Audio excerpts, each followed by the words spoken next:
you realize the rate of growth of the world's population is declining? That there are not as many babies as there used to be? And oh yes, why does this matter? Hi, I'm Rex Rogers, and this is episode number 136 of Discerning What is Best, a podcast applying unchanging biblical principles in a rapidly changing world and a Christian worldview to current issues in everyday life. Today, countries in the European Union, Canada, and the United States, Japan and China too, are experiencing a birth rate below what is needed for natural population replacement.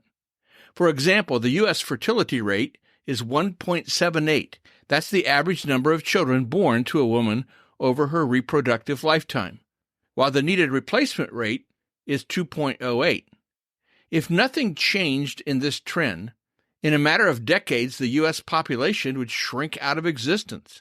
For some perspective, consider that the global population grew only very slowly up to 1700, only 0.04% per year.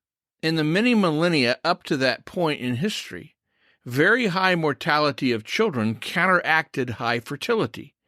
Once health improved and mortality declined, things changed quickly. In the past 2 centuries, world population has increased 7-fold. Another way of grasping the numbers is to realize that in 1800, there were 1 billion people in the world. Today, there are more than 8 billion people. Population scholars predict that the world population will reach a peak of around 10.4 billion people sometime during the 2080s. Meanwhile, while 10.4 billion sounds astronomical, the global population is actually growing at its slowest rate since 1950, having fallen to less than 1% in 2020. Fertility has fallen markedly in recent decades for many countries. Today, 2/3 of the global population lives in a country or area where lifetime fertility is below 2.1 births per woman, roughly the level required for zero growth in the long run.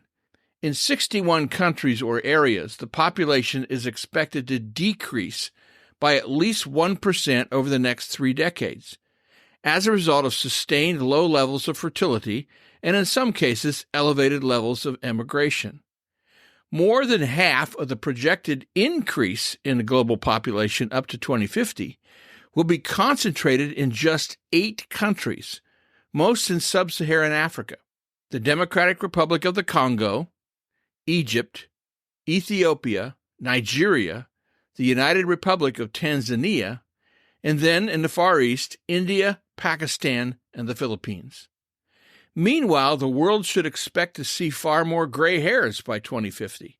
By then, it is expected that the number of persons aged 65 years or over worldwide will be more than twice the number of children under the age of 5. Europe is the continent with the oldest population.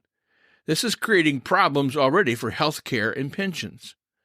To alter this scenario, Finland is now paying families $10,970 per child. Other European countries are also trying to reverse the continent's falling birth rate. Greece is offering cash incentives of $2,235 per birth. Now, migration or immigration was at one time considered an answer to depopulation, but has also proved to be a source of political tension in many countries. Now the question becomes, why is this happening? Why are people all over the world, except in a few sub-Saharan and Far Eastern countries, having fewer children? So much fewer the populations of their countries are declining.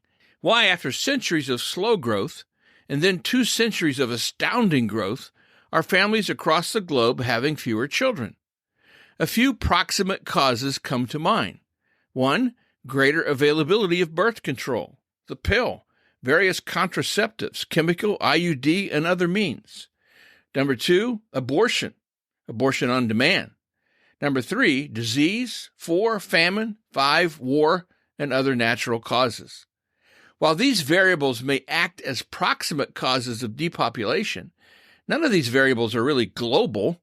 Most are regional, if not local, occurrences. So why are most countries of the world declining in population? Well, they're having fewer births than deaths. Okay, but why? Well, they have access to birth control and so forth. Yes, but these are a means to an end. Why are people choosing to have fewer children? What is the ultimate cause of people from disparate cultures having fewer children? Have they forgotten how to make babies? No.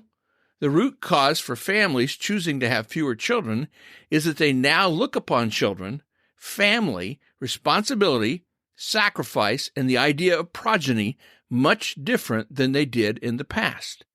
Family was once a given in virtually everyone's experience. Family was considered a key ingredient not only to a person's healthy coming of age, but also as an essential building block to the maintenance and flourishing of a free society.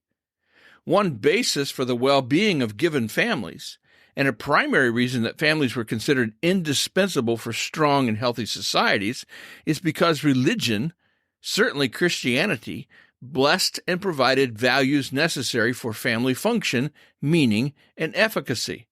Not so anymore. Now in post-Christian culture America and postmodern culture worldwide, two-parent families are often treated as one option among many. Nuclear families are not regarded as critical to children's balanced upbringing. Children are themselves considered a luxury, a nuisance, an economic burden, obstacles to adults' self-fulfillment. And children, i.e. population growth, are viewed as a threat to controlling climate change. For example, one climate doomsday cult member claims it is immoral and selfish to have children due to the amount of carbon that they will emit over their lifetimes. Every single child in an industrial country is around 500 tons of carbon over their lifetime. That's the equivalent of 1,000 years. Postmodern couples worldwide are choosing to have fewer children because they hold religious views that diminish the idea of children or family. They look upon children as commodities or consumer choices rather than gifts from God. They value self-fulfillment, i.e. personal sexual liberation, or professional advancement, income, and the ability to travel more than they value children. They believe mass and social media proclamations about how dangerous it is to have children in the face of climate change. And they have adopted pessimistic, even fearful worldviews regarding the future, and perhaps understandably so, given that their worldviews are rooted in non-Christian, unbiblical, ahistorical, and inaccurate understandings of life.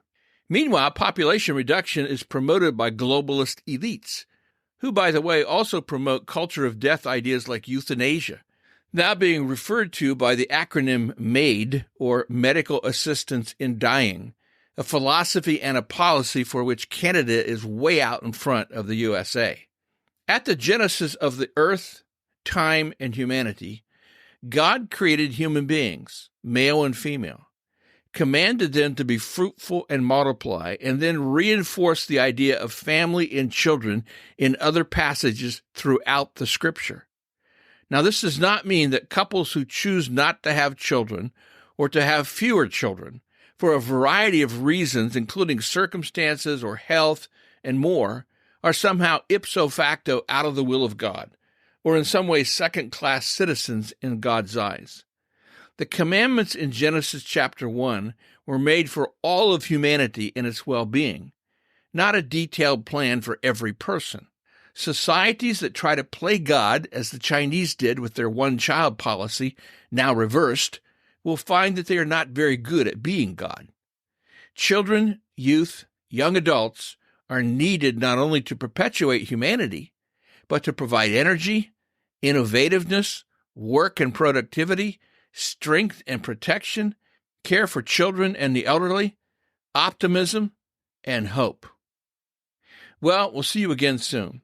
This podcast is about discerning what is best. If you find this thought-provoking and helpful, follow us on your favorite podcast platform and download an episode for your friends. And for more Christian commentary, check my website, REXM as in Martin. It's rexmrogers.com. And remember, it is for freedom that Christ has set us free. Stand firm.